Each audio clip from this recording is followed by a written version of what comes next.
Welcome to the Allo.Capital podcast. If you're just joining us this season, we are summoning Allo.Capital, a new spinout from Gitcoin that is designed to build the capital allocation layer of the tokenized internet. I think there's big upside here. Capital allocation is a multi-trillion-dollar design space. VCs, governments, NGOs, and DAOs all have to allocate capital. But it's also a place we can start small. Every time you spend money, you are allocating capital.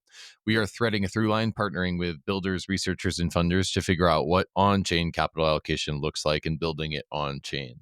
If you want to learn more, you can visit our website at Allo.Capital, where you can download the book for free, play with some of our dApps, join the Telegram, or participate in the DAO.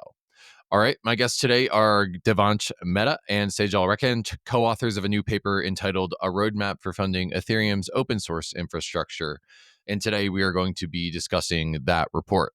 Devansh Mehta is lead AI, public goods, and governance at the Ethereum Foundation, and Sejal Rekhan is an active contributor to Greenpill, Gitcoin, Allo.Capital ecosystems, as well as a researcher working on deep funding. And today on the episode, we talk about the new report that Sejal and Devansh have put on the ETH Research Forum entitled A Roadmap for Funding Ethereum's Open Source Infrastructure. In this proposal, Sejal and Devansh talk a little bit about how open source funding has evolved in the Ethereum ecosystem and what the needs are now, and propose a solution, a campaign in which involves broad listening to the constituents of the Ethereum ecosystem, a L2 Beats style dashboard, which allows you to demonstrate Ethereum alignment and to track who is funding the Ethereum public goods, and then finally a pledge component that allows projects to fund their dependencies and to pledge to fund the dependencies of the Ethereum network upon which they rely.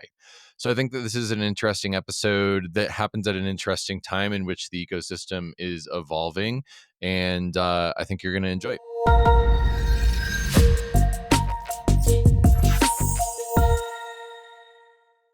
Hi, Sejal. Hey, Devansh. How's it going? Yep, going great. Going good. Excited about this post that you put up on ETH Research, a roadmap for funding Ethereum's open source infrastructure. What was the problem that you're trying to solve here? Give us a brief overview of the paper that you put up. Yeah, I can start here and then Devansh can add. So, the idea was that currently a lot of projects in the ecosystem and especially open source repos are relying on funding from EF, right? Which is not sustainable. And and the plan was that, okay, how do we step up to really take this away, take this sole responsibility away from EF, so that EF is not the only one that is responsible for it. And hence we sort of wanted to see what would it look like if we implement some of the things that we've mentioned about in the post. So yeah, and it was inspired by our conversation with Vitalik recently when we met him in SF, where one of the things that we're really interested in doing is like, how do we bring some of his ideas to life faster? And, a prompt that and after the dinner, I had the opportunity to reach out to him, and I was interested in understanding like where his head is at. And Devansh and I've been discussing about this too, like what next?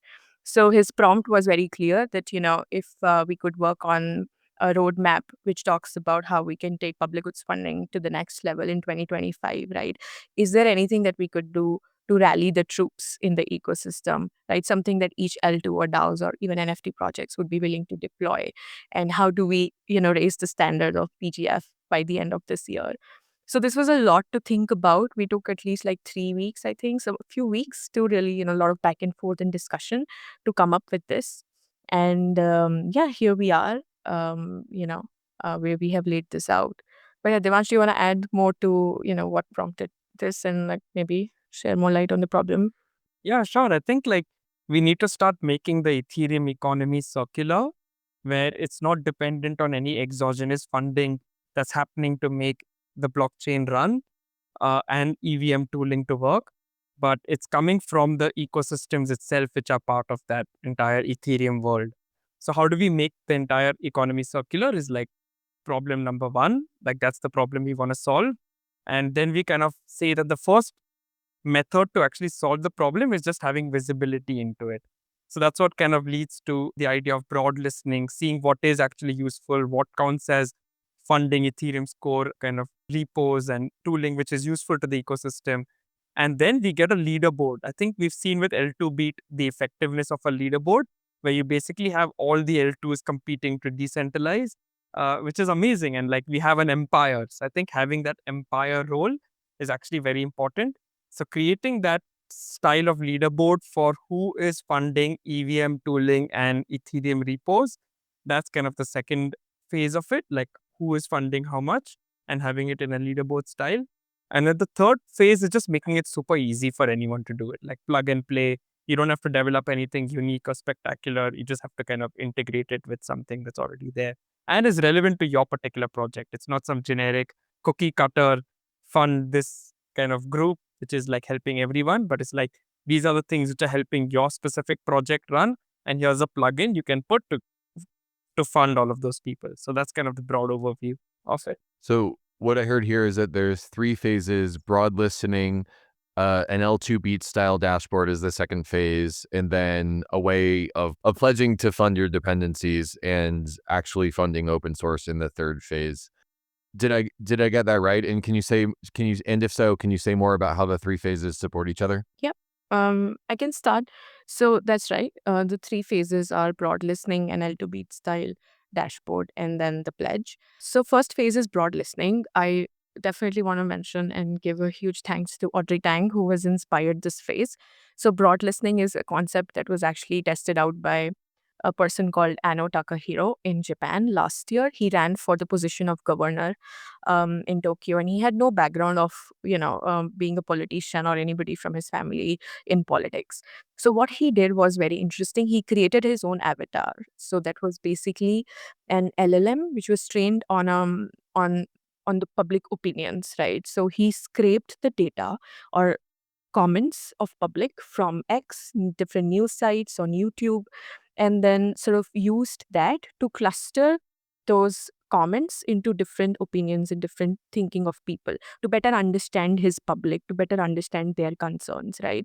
And he got tremendous insights from that, right? He got to know what people want to see more investment in Japan, what are the kind of politicians people want. So there were so many insights generated, and that he used to make his manifesto. And then he also got citizens to weigh in on that manifesto, where people could actually submit, like discuss that manifesto. And then he did a manifesto 2.0, which his avatar was trained on, right? So which actually got him to, like, he was the highest voted person who was from a non-political background. So, the idea is like, can we use that to actually do broad listening in Ethereum, right? This is exactly what we want to understand. What is that ecosystem values? What are their biggest problems, right? What do people care about? What do they want to see getting funded? So that is broad listening. And obviously it doesn't have, it's just not doing this, but also like talking to experts or talking to key opinion people who have been in this space for so long, because that's really valuable. So doing both of these and then sort of using that as a base for us to define things or categories that needs funding. And it also very well aligns with Gitcoin 3.0 and Octant, where we want to, I think, see, hear the ecosystem and understand it better, and then use it to probably define eligibility and other things. So that's phase one. Devansh, do you want to add anything phase one before we go to phase two? No, I think you've covered phase one pretty well. Yeah. Yeah. And then phase two is the dashboard, which is L2 beat style dashboard. It's actually, I think this is the idea that Devansh you came up with, and also inspired by Vitalik's blog, where he talks about, watch the watchers, like make the Ethereum alignment legible, right? So he talks about how these dashboards have been so important in the ecosystem, right? So where is the like we want a dashboard for public goods funding, right? Where we can see who is funding what, right? What is overfunded, what is underfunded, what are the gaps, what are the things that needs to be addressed, right? And the idea was, once we have phase one, and we will use this to actually create sort of a dashboard where we basically visualize all of this, right? And also some of the things that are already existing, right? For example, Optimism doing retro funding, and Gitcoin doing QF and other funding. So all of this also is going to be on the dashboard, so people can see, right, what are the areas which need more funding. And this is also sort of like creates a reputational incentive for people. Okay, I want to be seen as an ecosystem that, that is funding this. So that is the idea. And of course, there will be metrics and standards based on which this dashboard continues to exist. But yeah, so for, to begin with, we will use the results from phase one, which is broad listening, and some of the existing things that we already know to create this. And yeah, Devansh, do you want to add anything? And then maybe do you want to take on phase three? Yeah, I can add to the phase two leaderboard system, which is that if we try answering the question today, that who has given more funding to the Ethereum core repos, Optimism or Arbitrum, it's actually not a very clear cut answer, and it's hard to figure this answer out because Optimism has done retro funding, but a lot of the retro funding has gone to dependents rather than dependencies. So something like Velodrome is a project built on Optimism and it has got retro funding. But that's different from Optimism giving to Protocol Guild, which is kind of funding Ethereum. So I think like a leaderboard style system looking at who is supporting, kind of who is making Ethereum run, who is funding their dependencies, would actually have to eliminate the dependence. So you can't like look at projects that are depending on you and how much funding you give them. So it will be very manual labor work where you actually have to look at each of the funding in retro PGF and see which one are dependencies, which ones are apps that are using the dependencies and kind of eliminate that. And in the case of Arbitrum, like they've been funding Prism, which is a core execution client for Ethereum, and they've been funding them from the beginning. And a lot of this funding is off chain. So there's no like easy way to just like write a Python script and immediately pull up how much money Arbitrum has given off Prism. But you would obviously have to account for that. So I think that's where a lot of the nuances and the gray area start coming in. Like even Base gave like one or two of their people to work on an EIP. So now should we account for the salaries of those people in the EIP? So I think it's like similar to how L2Beat manually looks at the code base of projects in order to figure out the decentralization stage. Like this sort of dashboard would actually have to manually look at each funding, see what qualifies, and when the funding is off chain, like because they're paying salaries of developers, actually follow up with them and say, hey, how much have you paid, and then add that to the leaderboard. So it's a very like labor and manual intensive process, but it's something which I see as needed in order to actually get people to start contributing, because the first step is visibility and like the reputational incentive. Like we've seen how it's kickstarted decentralization, having an empire like L2Beat. So I really think that's kind of the next step that we need. Yeah, and then we move to phase three. So do you want to give a quick overview of phase three as well, since you've done such a good job of phase one and two? Yeah. Yeah, so I can give an overview, and then I think it'd be good for you to dive deeper. Yeah, phase three is, phase three is basically the pledge.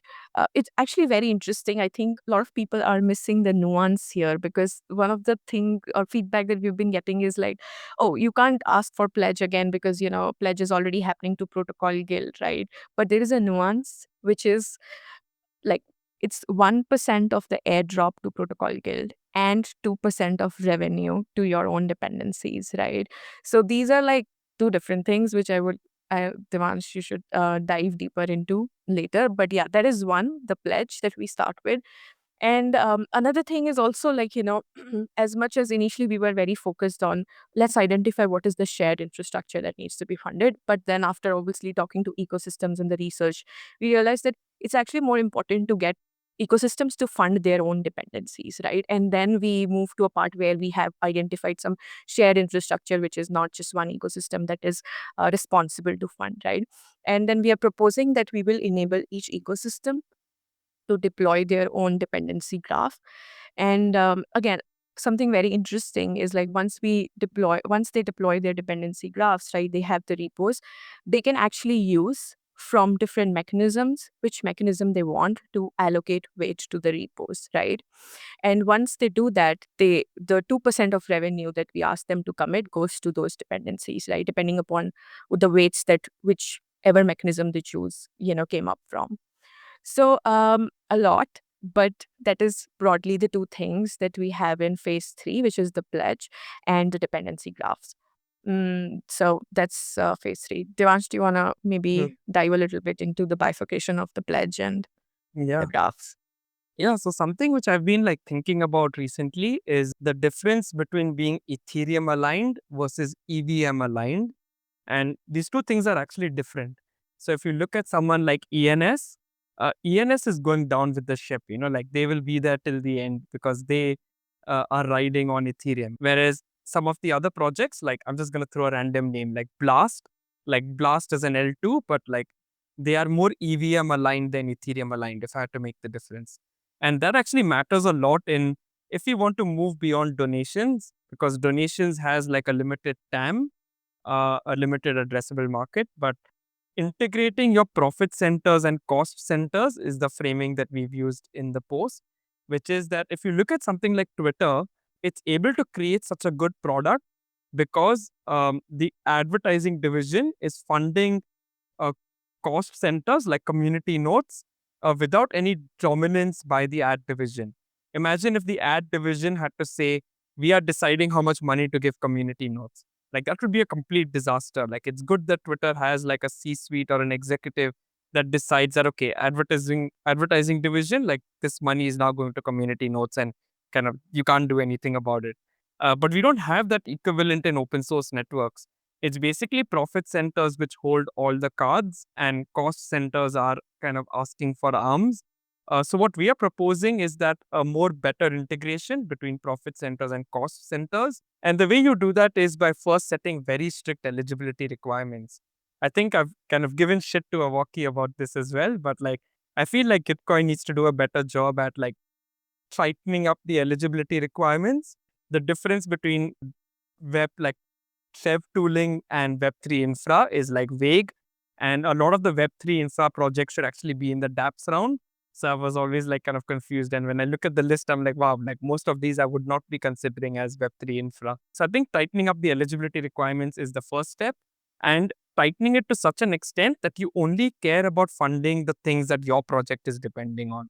So if Blast is depending on Solidity, but it's depending less on, say, Geth, they should be giving much more money to Solidity than to Geth, because anything else becomes a donation, and that has a limited market and it's not going to solve the problem that we want to solve.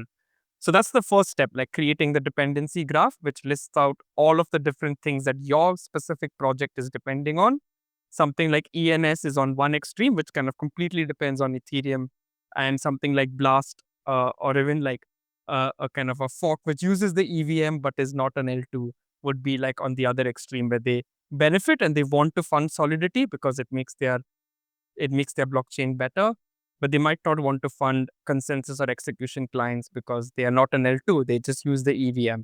So how do we actually accommodate for this entire range of projects and still get them to benefit by actually like kind of, I think the best way of explaining it is that if Solidity gets $100 in funding, that benefits the ecosystem by $1,000, but each ecosystem has to give more money than the benefit they would get. So that's why they just end up not doing it. And that's the problem we haven't solved yet. Like, how do we actually create that incentive for projects to take the pledge beyond the reputational incentive of the pledge? So that's kind of something which is still open terrain. What kind of feedback are you looking for from the audience? So I know this is on ETH Research and you published it this week and you're looking for feedback. What have you heard so far and what types of feedback are you looking for? I can go like definitely one feedback I am looking for is like different mechanisms for generating weights on the dependency graph. So we've proposed deep funding as one mechanism where AI predicts the weights and we use a human jury to select between the many AIs.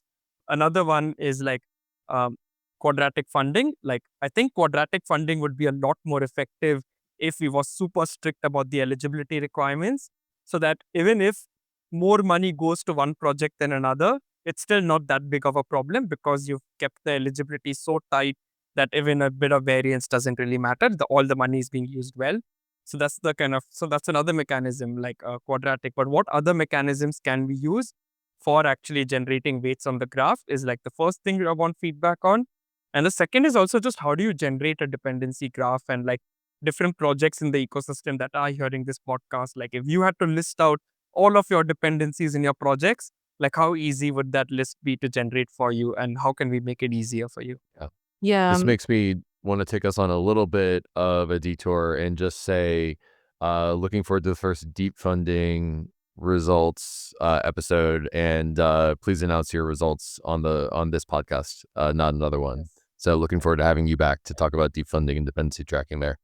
Yes, I think the first time we'll talk publicly is at HCC. So we might beat you by giving a live talk there. They have a bigger audience, but that's a good one. Yeah. Yeah, it's ending on June 30th. So we have a month and a half from now to finally get our results. We've already got some preliminary results, which I can share on this podcast. It's not been shared anywhere else. That the level 1 dependencies are actually like decent weights. We've got a good division between 34 seed nodes.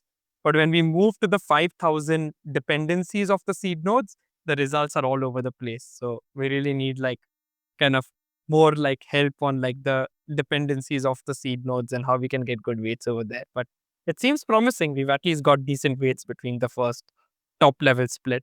I think publicly talked about deep funding in Greenpill podcast. Like the first announcement that was done was on Greenpill podcast. Yeah. So definitely Yeah. results have to be here. But yeah, go ahead. Oh, I was going to say, I heard from people that are involved in public goods funding, in like ecosystem support at the EF, that they found out about deep funding through the Green Pill podcast. And so I think that there's like an open question, and that's a little bit of a shit post. Hopefully no one thinks I'm like dunking on them by saying that on the podcast, but it's an open question for me. How do we take the things that the Ethereum Foundation is doing sort of in a silo, or the things that the community are doing, and build a little bit more of a bridge, like a gray area, where the Ethereum Foundation and the community, which I think has a higher risk appetite to do crazier things, how can we sort of start to converge on funding the same things? And it feels like your ETH research proposal about a roadmap for funding Ethereum is kind of like starting to converge on that. Like once you create this structure, both the Ethereum Foundation and top L2 treasuries can all be pouring money into the same sort of structure, and that feels really elegant to me.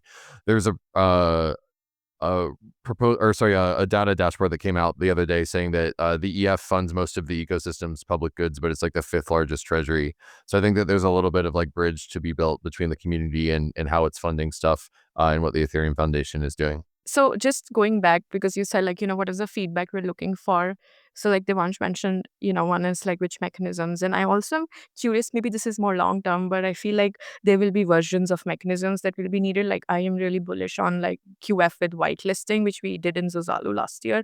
I think that's pretty powerful. That gives voice, like more weight to the votes of people who are in the system or in the community, and still to the people outside, but less. I think those versions, it just blows my mind when I think about it. And if those can be used for some of these graphs and some of these things, it would be pretty sick. Yeah.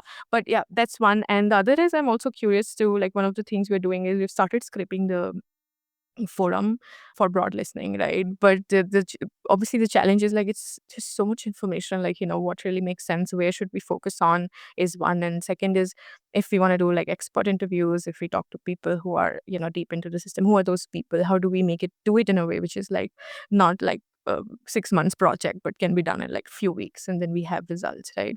So that would be one. And I've been hearing like there are other ecosystems who have been actually working on some of these things already, even the dashboard. So I think instead of like reinventing the wheel, who are these people and how do we, make sure we come together?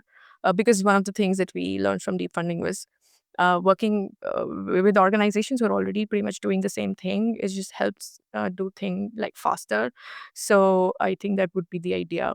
So yeah, open to feedback and suggestions. And I'm seeing like a lot of comments on the forum, which is good. Like a lot of people have also reached out saying that we have been thinking about something similar, which is great. So I think now the thing would be to also how we converge and make it a positive sum game, as opposed to just being another group who's trying to do the same thing again. Yeah. One of the things that I think is really beautiful, I mean, so Gitcoin's going through some changes right now. Gitcoin 3.0 is coming. We're figuring out what that means. But, I'm really interested in seeing how Gitcoin can derive value from the sense making that you're doing, the broad listening that you're doing.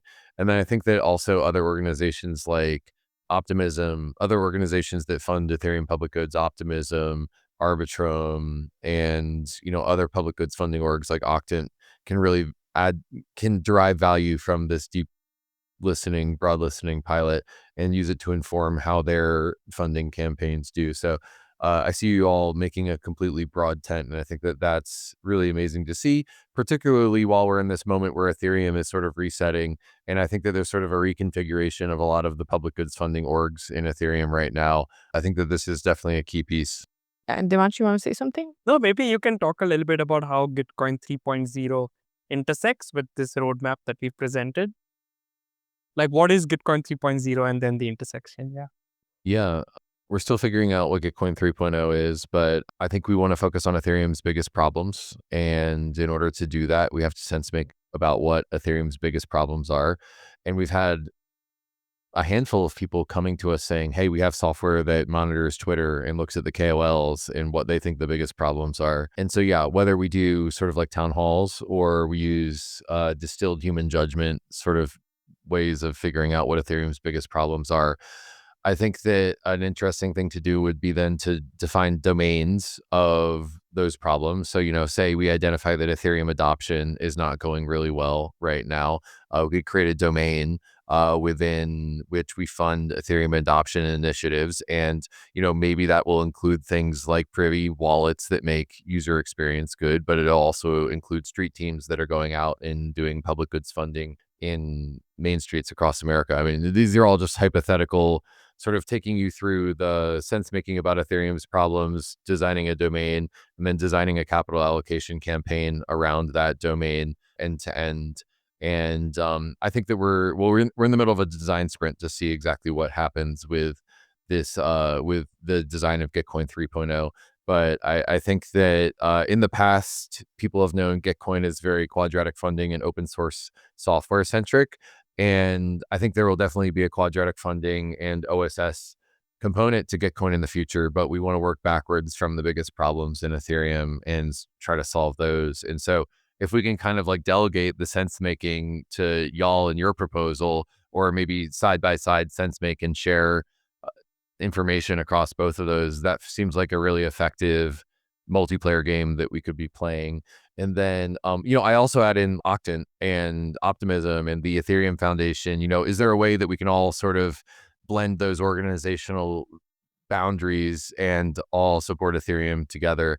I think it would be quite beautiful if we're able to do that. But yeah, that's just a little preview of Gitcoin 3.0 and how it fits in. And thank you for letting me take a pass in the podcast guest seat, Devansh. Thank you for playing host for just a minute there. Let me know if you have any follow-up questions on that. And if not, we can reverse roles back. No, just like a follow up on the thing you said about how Gitcoin can work better with EF and Octant and others. I don't know if you Yeah. saw, but like Josh Stark recently posted the org chart in EF. And Yeah. that org chart actually is like really useful to see who is the right person to talk to for kind of working on, because EF is like, at least my experience in EF so far has been, it's like a bunch of very autonomous and responsible people. So you have to just find the right champion in the EF and then kind of things will happen. So that's at least been my interpretation and my feeling and my take on it so far. So now that the org chart is there, like see who is most aligned, who is most kind of wanting to solve similar problems as you, and then just work backward from there. Yeah. Yeah, I think that this coalitional structure that starts with one organization funding an initiative, and then you get sort of like funding on funding on funding, can get really interesting if the top treasuries were aligned on what the biggest problems were and could allocate to them, and maybe get brand value out of sponsoring the matching pool. That would be a real win-win, I think, from my perspective. Yeah. um, It was funny. Somebody commented, like, where is Devansh in this chart? Mm. That's right. Yeah, Devansh, you're a Yeah. one-man team, so you weren't in Yeah. the org chart yet. Yes. But maybe that just means you're an enigma. Yeah. So I'd love to anchor us back on the proposal. Is there anything that I didn't ask about the proposal that y'all want to say? And Sejal, maybe I'll go to you first and then to Devansh. Yeah, there's one part that I think is that has not gotten a lot of attention is the fourth part, which is, where we mentioned we need to do for game theory what we did for cryptography, which is essentially we are hosting So we believe that there is a community of, people who are experts in game theory, who are economists, right? And who are also deeply aligned with Ethereum, but it's just that they have not so far engaged with the industry because of, the reputation. But we feel that, we can actually bridge this gap. So to bridge this gap, we are making an attempt to host research retreat. Um, a huge shout out and gratitude to Juan Benet, who is actually with whom we are organizing this. So the idea is, how we can further um, dive deeper into credit assignment and some of these things that we have been talking about and observed in the public goods funding mechanisms, right? Can we bring some of the people from academics world and some of the people from the PGF ecosystem in our space together and dive deeper into it? So it will be a 2 weeks retreat. Applications are still open. It's called Impact Evaluator Research Retreat 2025. We will also share the link in the show notes. So I would love for people to, especially who are passionate about public goods funding space and who are working in the space, to apply. And yeah, and we will be also diving deeper into deep funding as a case study, because by then we will have the results. And yeah, hopefully we'll come out with some more experiments and frameworks that we can use and apply. Devant, do you want to add Yeah, maybe like more one about? important thing is like how the phase 3 would actually play out in practice. So ideally, like 2% of the revenue gets programmatically channeled towards their own dependency graph. And if you had to kind of get some quick numbers about how it would look in practice, so ENS over a 12-month period, ENS earned about $31 million, and 2% of that to their own dependencies would be around 500 or $600,000. BlackRock distributed 25 million in dividend to its various clients and institutional people holding BlackRock Biddle. So if BlackRock wanted to support its own dependencies that make it possible, that would be around like 300 to 400K.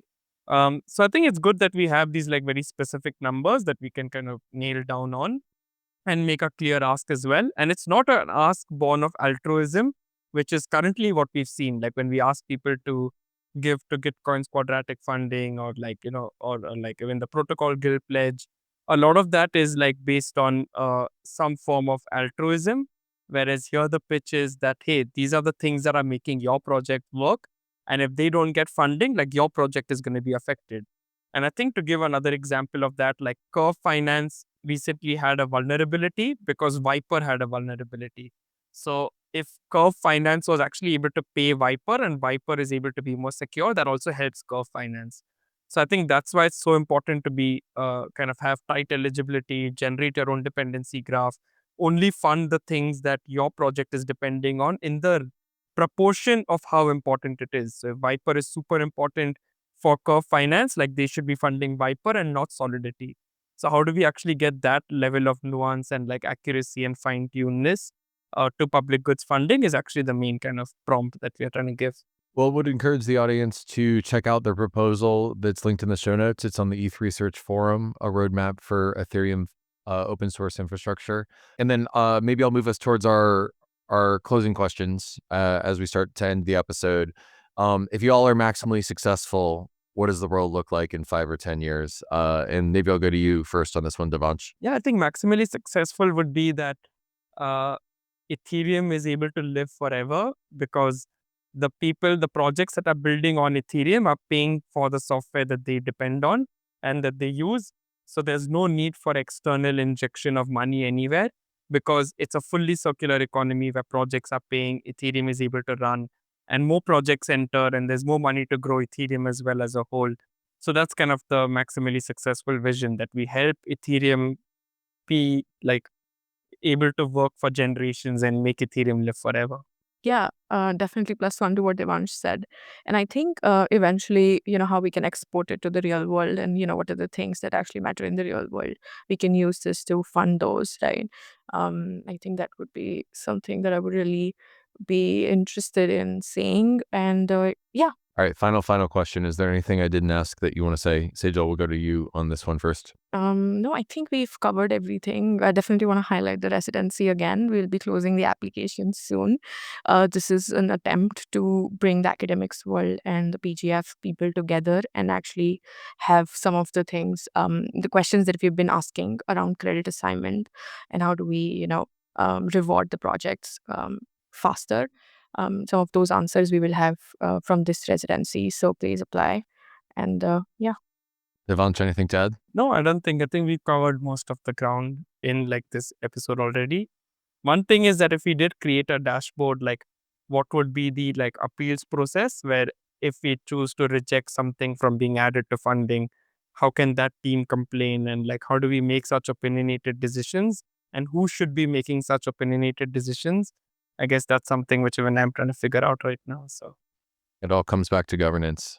yeah. My idea on this could just be to have sort of a polycentric ecosystem. Polycentric just means many circles, and maybe you get left out of one curated list, one opinionated list, but you can go to others. And as long as no one lists or pool or circles has a dominance over all of the funding, you need to spend less time on appeals in specific decisions and more on just like finding your tribe. And so that'd been what I think an elegant design looks like. Any comments on that? Yeah, I just wonder how well that would have worked for an L2 beat style system, where it's Yeah. because we have just like one empire who's saying out or not out. I think that's kind of important as well.